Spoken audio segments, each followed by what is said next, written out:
Luis Pérez Armiño ha sido conservador de aquí, del Departamento de Conservación del Traje, Centro de Investigación del Patrimonio Etnológico, y en la actualidad es conservador responsable de las colecciones africanas y de conservación preventiva en el Museo Nacional de Antropología.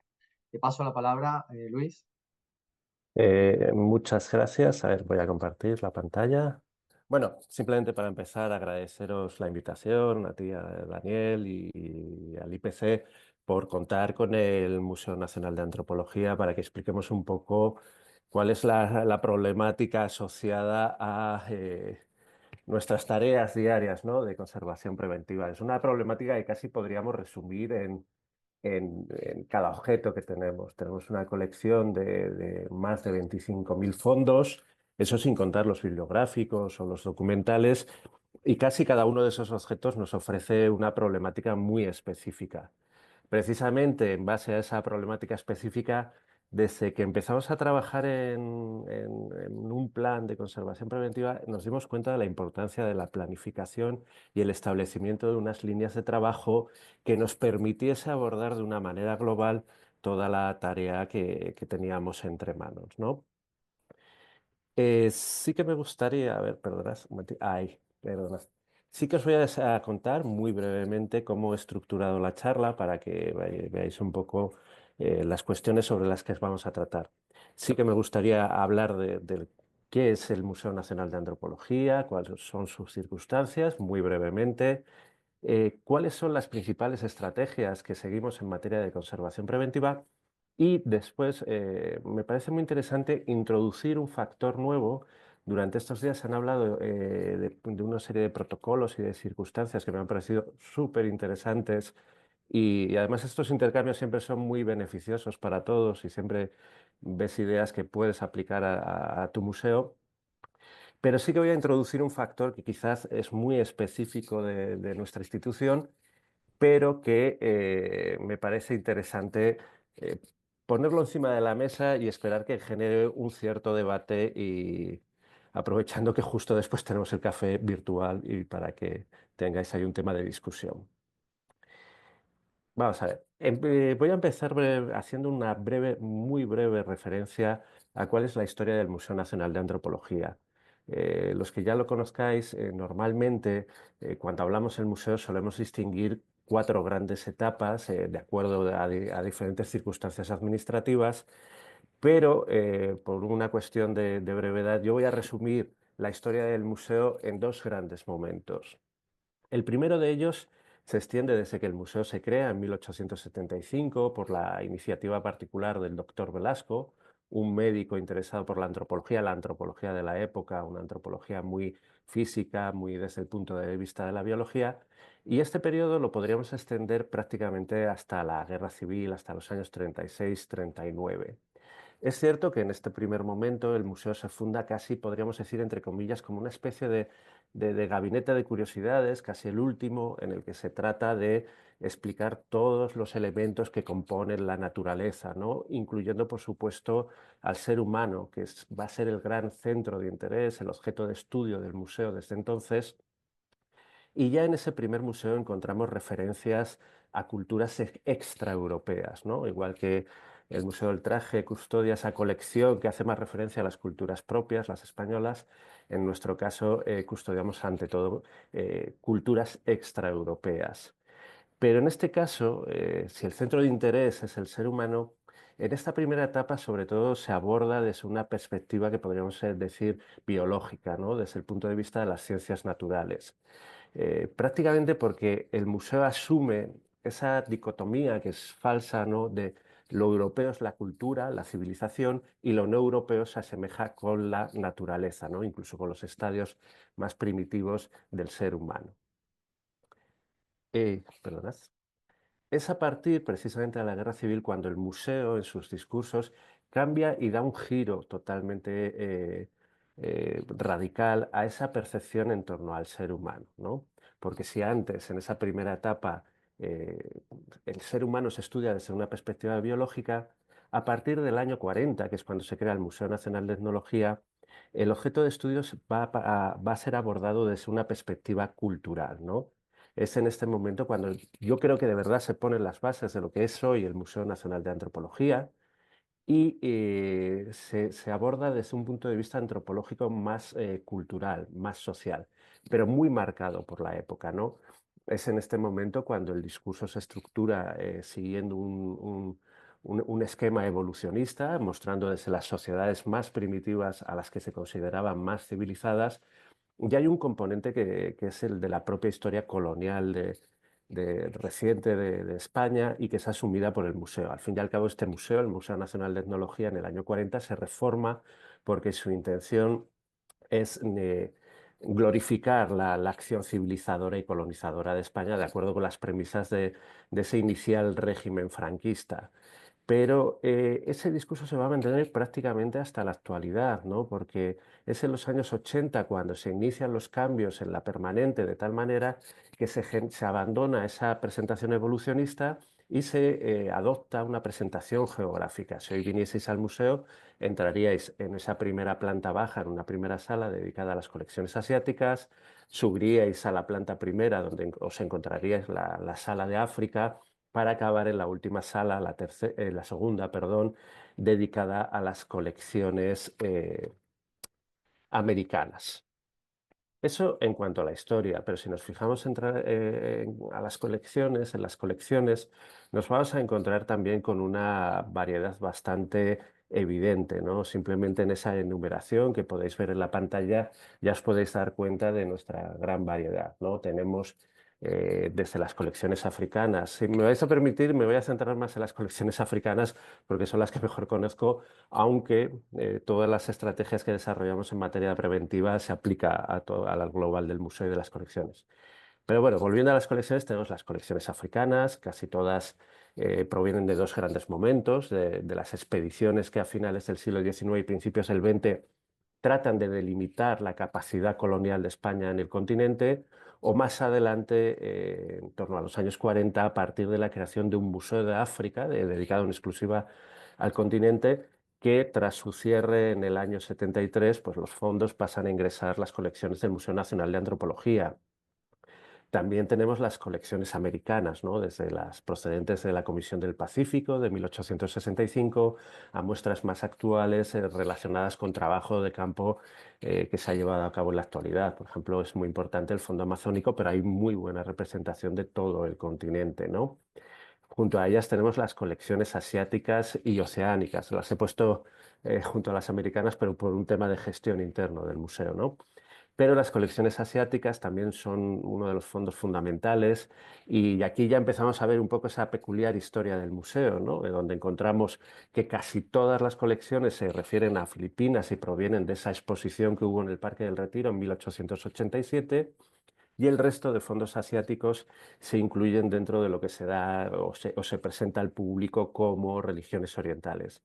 Junto a ellas, pues tenemos las colecciones de antropología física, casi todas referidas a restos humanos con toda la problemática que conlleva su conservación. Ya sabéis que recientemente se ha publicado una carta de compromiso de tratamiento de restos humanos en los museos dependientes de la Subdirección General de Museos Estatales.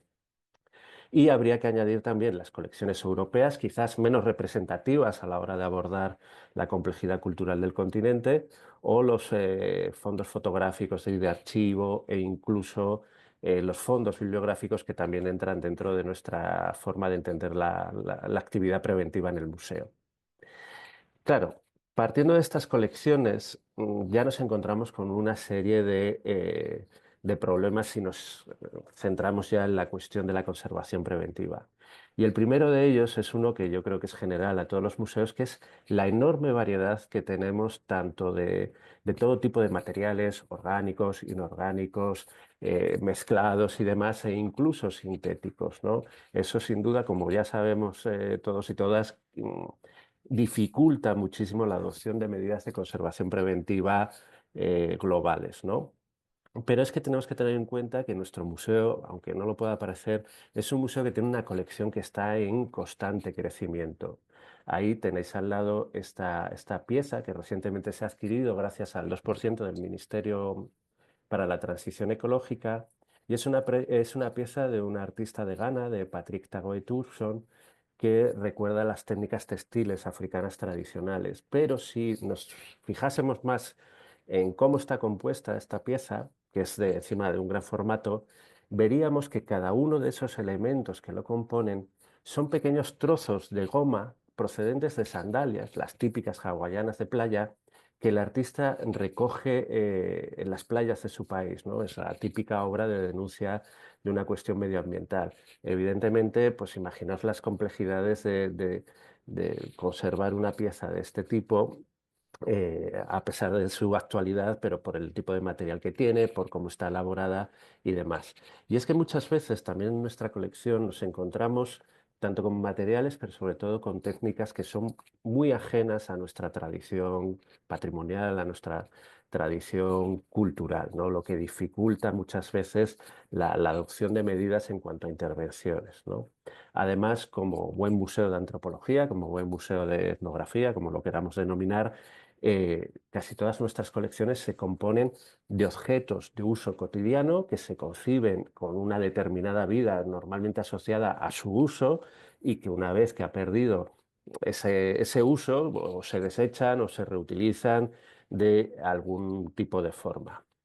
Junto a estas cuestiones, que entran dentro más de lo que podríamos denominar la materialidad de los objetos, y es sobre lo que me detendré más adelante, nosotros también dentro de la conservación preventiva queremos ir más allá, ¿no? Y entendemos que nuestros objetos tienen otra serie de valores que van más allá de su materialidad y estamos ahora estudiando y adoptando medidas para tener en cuenta todos estos factores y son los que trataré más adelante. Cuando hemos empezado a trabajar en materia de conservación preventiva, voy a aprovechar aquí en este momento para decir que tenemos una gran amenaza, ¿no? Tenemos una gran dificultad en el museo y es que no tenemos personal específico de conservación-restauración.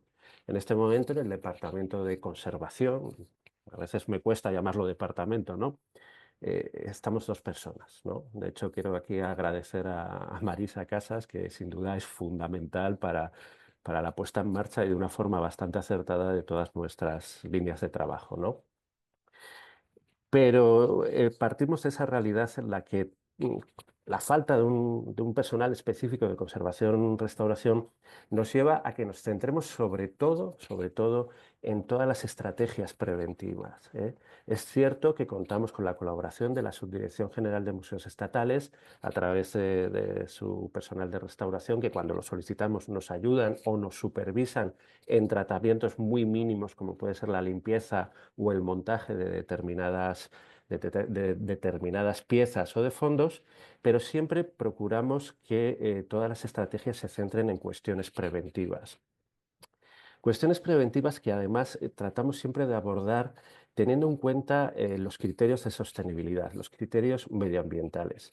El museo asumió desde 2021 una carta de compromiso medioambiental y si bien es cierto que la aplicamos pues, para, por ejemplo, tareas de difusión, de exposiciones temporales y demás, creemos que también desde la conservación preventiva tenemos que asumir ese principio de sostenibilidad y lo tenemos en cuenta siempre y en todo momento.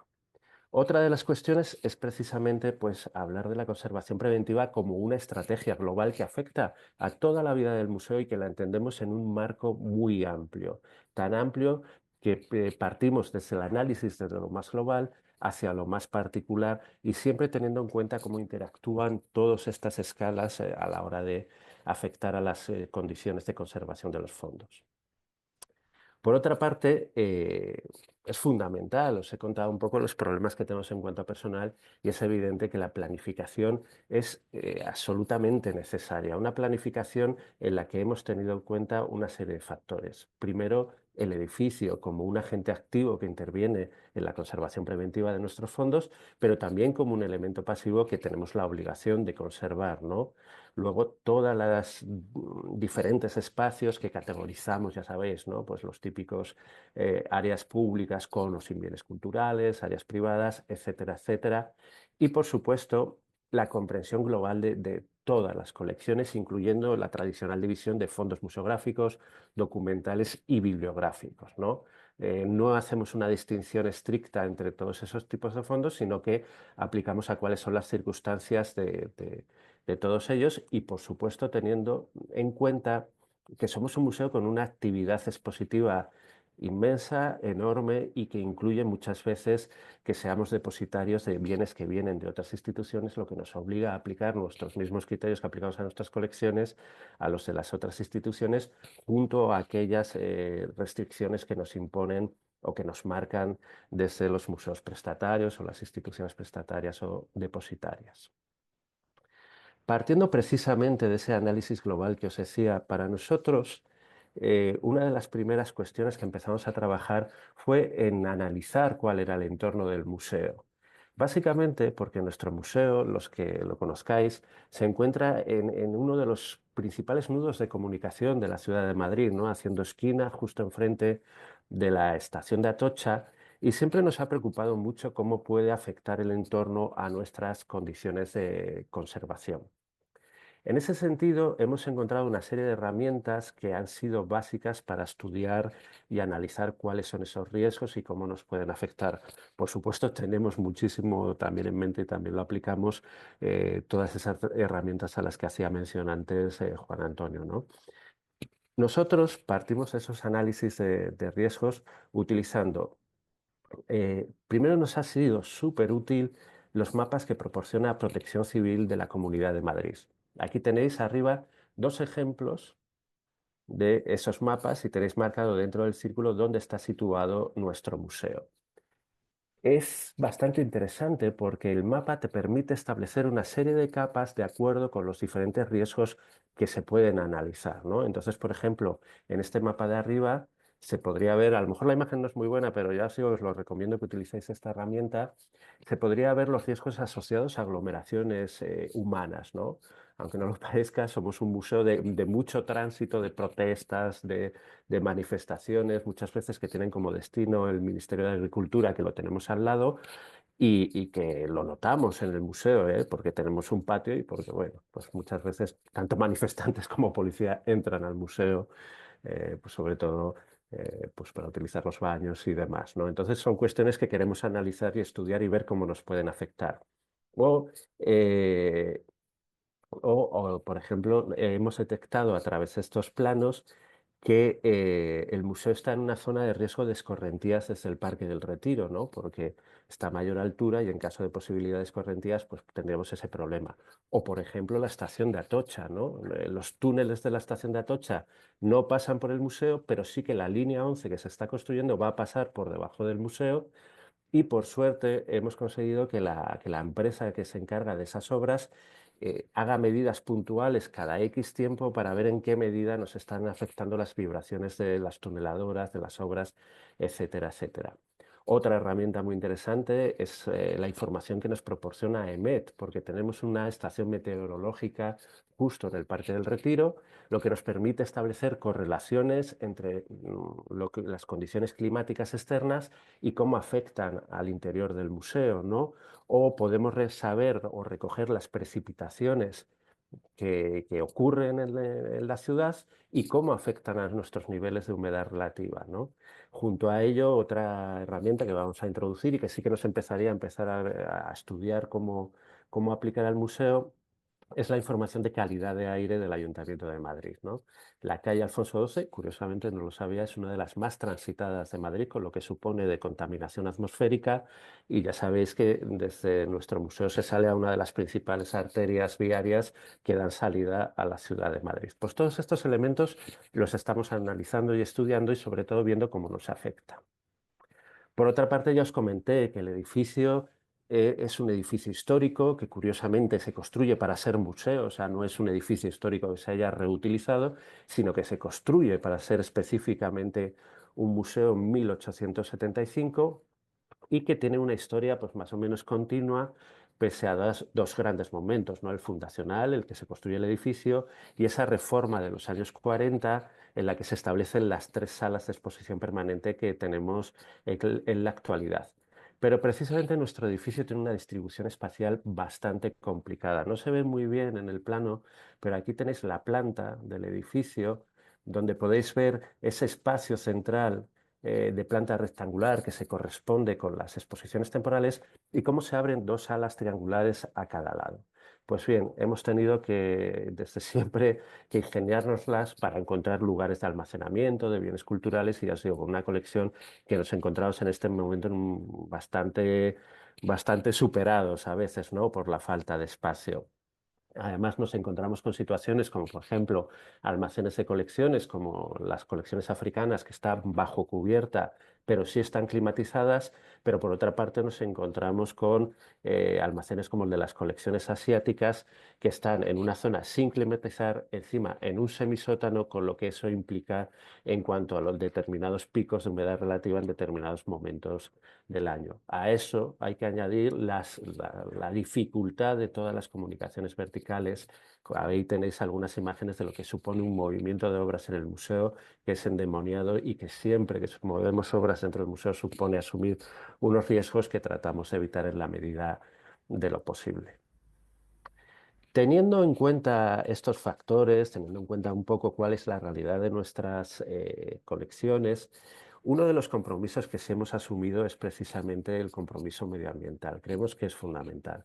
De nada nos vale conservar nuestras colecciones si no atendemos a este compromiso y más teniendo en cuenta cuál es la situación de crisis climática que vivimos en la actualidad.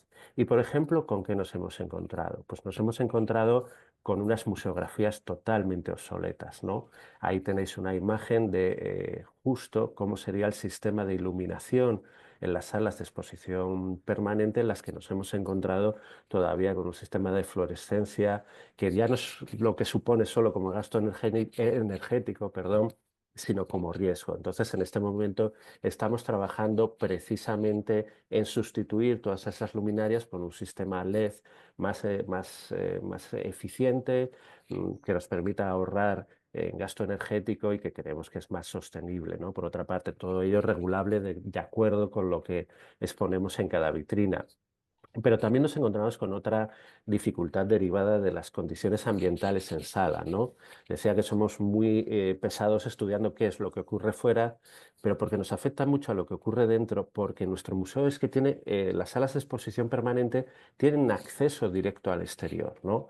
Entonces, la constante entrada de gente, la aireación del edificio en momentos de visita punta y demás, nos afectan muchísimo a las condiciones que tenemos. Estamos tratando de estudiar las posibilidades para evitar las fluctuaciones bruscas y estamos llegando a establecer unos criterios de temperatura que sobre todo sean estables. Los hemos marcado en torno a 22, 23 grados, de acuerdo con el confort del público, de acuerdo con las reglamentaciones técnicas y medioambientales sobre la materia, pero eso nos ha llevado a plantearnos que también en determinados espacios de almacén que están climatizados y que nos lo han permitido y que hemos podido hacerlo, hemos aumentado ligeramente la temperatura hasta en torno a los 22 grados de manera muy paulatina para que se acompasen con lo que ocurre en la exposición permanente y, por ejemplo, si tenemos que hacer alguna rotación o tenemos que cambiar piezas en un museo que no tiene zona de tránsito, pues que no se produzcan fluctuaciones ni variaciones muy fuertes, ¿no? Por otra parte, también hemos localizado incoherencias. Nos hemos encontrado con salas que están climatizadas 24/7 con aparatos de aire acondicionado y de repente hemos descubierto que casi ocultos había radiadores que estaban dando calor, ¿no? Se generaba ahí un gasto y una incoherencia absoluta. Pues una de las últimas medidas es que hemos cambiado en todos los radiadores, hemos puesto, pensad que son antiguos, pero hemos podido, gracias a la empresa de mantenimiento también, poner llaves manuales de tal manera que nos permite controlar y regular cuáles son esas condiciones. Pero teniendo en cuenta, y tampoco quiero pasarme de tiempo y además ya estamos un poco por encima de las 11, sí que quería introducir un factor que para nosotros está siendo bastante importante. Como ya os dije, la mayoría de nuestras colecciones proceden de ámbitos culturales y de contextos culturales que son ajenos a nuestra tradición patrimonial y a nuestra tradición cultural, ¿no? Todo eso nos ha llevado a plantearnos que cuando adoptamos estrategias o adoptamos una determinada línea de trabajo en torno a la conservación preventiva y las intervenciones en nuestros fondos, hemos considerado que teníamos que ir más allá de la materialidad de esas piezas. Aquí os pongo un ejemplo de una de las piezas que conservamos. Es un Irán, es una especie de templo que sirve para albergar el espíritu de las personas fallecidas en su camino de búsqueda de esa especie de paraíso que pertenece a la cultura Villagó, que está en Guinea-Bissau. Tenéis ahí situado en el mapita de África el punto donde estaría situada esa cultura. Y en 2017 le propusimos a una estudiante en prácticas de conservación-restauración, Paula Rubio Galicia, que hiciese una propuesta de intervención sobre esta pieza, que es bastante compleja, ya no solo por la cantidad de materiales que tiene de todo tipo, pero le pedimos que sobre todo tuviese en cuenta la contextualización del valor espiritual de este objeto, ¿no? La verdad es que hizo un trabajo fantástico, asombroso. Aquí tenéis una muestra de uno de los análisis que hizo en los que delimitaba los diferentes tipos de materiales, incluyendo aquellos elementos rituales y contextualizó a la perfección cuál era el valor espiritual, cuál era el valor moral que este objeto tenía para los villagos, ¿no? Y lo incluyó en esa propuesta de intervención para que se tuviese en cuenta en caso de intervención. Hoy en día sabemos que para los villagos estas piezas son muy, muy importantes, tienen un fuerte valor simbólico, ¿no? Y que incluso hay un cierto debate sobre mostrarlas, no mostrarlas. Por una parte está asociada a cultos muy íntimos y por lo tanto a veces son reticentes a que se muestren, pero por otra parte también consideran que es una forma de poner en valor su aportación o sus prácticas culturales, ¿no? A mí lo interesante en esto es que sirvió para que las colecciones africanas, junto a la conservación preventiva, tuviésemos en cuenta todos estos factores. Junto a este Irán, nos encontramos ya con situaciones quizá más extremas, ¿no? Aquí tenéis una máscara pende que ahora mismo está en almacén. Los pende es un grupo cultural de la República Democrática del Congo, en la zona de la provincia de Katanga, con una larga historia que se remonta prácticamente al siglo XVII.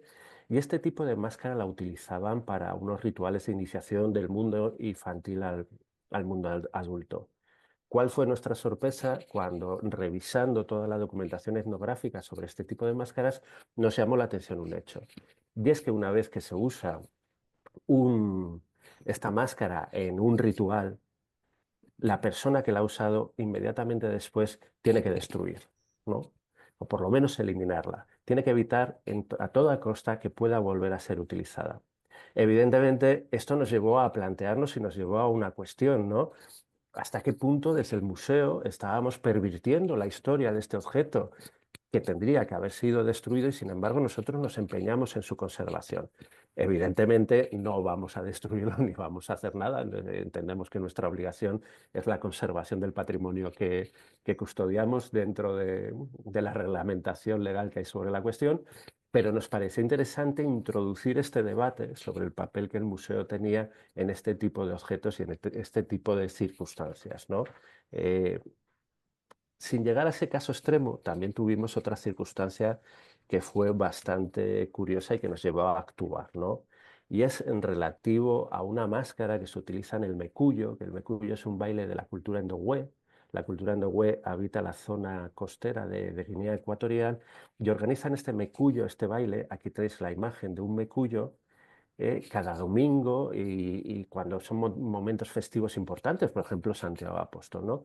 Pero en un momento dado invitamos a una persona endogüe a que visitase nuestro museo, que conociese las colecciones endogüe que custodiamos y al ver la máscara que teníamos desmontada, se quedó totalmente sorprendido. Al fin y al cabo estábamos incumpliendo un tabú fundamental dentro de la religión endogüe, y es que esa máscara desmontada, puesta en el planero, la estábamos viendo personas no iniciadas, en este caso concreto yo, ¿no?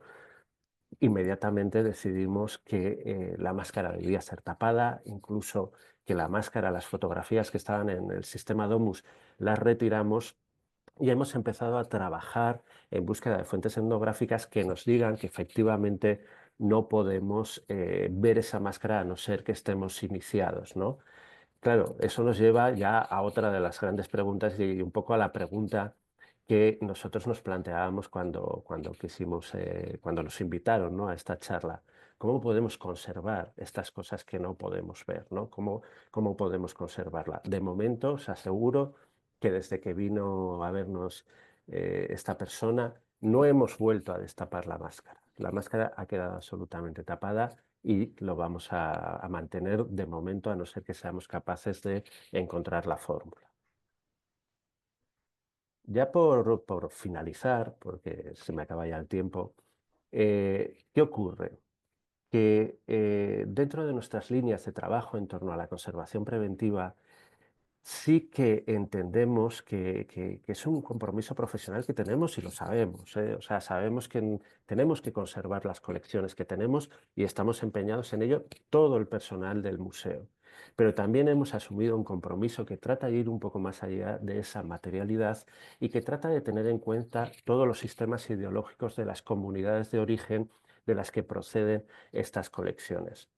Por ejemplo, el Museo Nacional de Antropología ha participado en un proyecto patrocinado por el Comité Internacional para la Conservación Preventiva de ICOM, y junto con la Alianza Regional para Museos del Continente Africano, también de ICON, lo que nos ha permitido establecer un diálogo muy fructífero con profesionales de diferentes ámbitos geográficos del continente. Y todo el museo asume esta práctica. De hecho, en nuestros almacenes somos muy conscientes de que hay piezas que necesitan una determinada jerarquía, necesitan estar colocadas de acuerdo a una determinada disposición. Lo que sí que entendemos es que asumir este compromiso, digamos, con las comunidades de origen es totalmente compatible con nuestras prácticas de conservación, siempre y cuando se haga desde el diálogo. Y creemos que efectivamente el diálogo es lo que nos va a permitir mantener y custodiar y conservar en el tiempo todas estas colecciones, siempre atendiendo a los requerimientos de las comunidades de origen. Pues finalizo, que no quiero pasarme más y nada, ya quedo a vuestra disposición para la mesa redonda posterior y nada, Eh, agradeceros muchísimo la atención y espero que tengáis debate en el café virtual sobre la cuestión.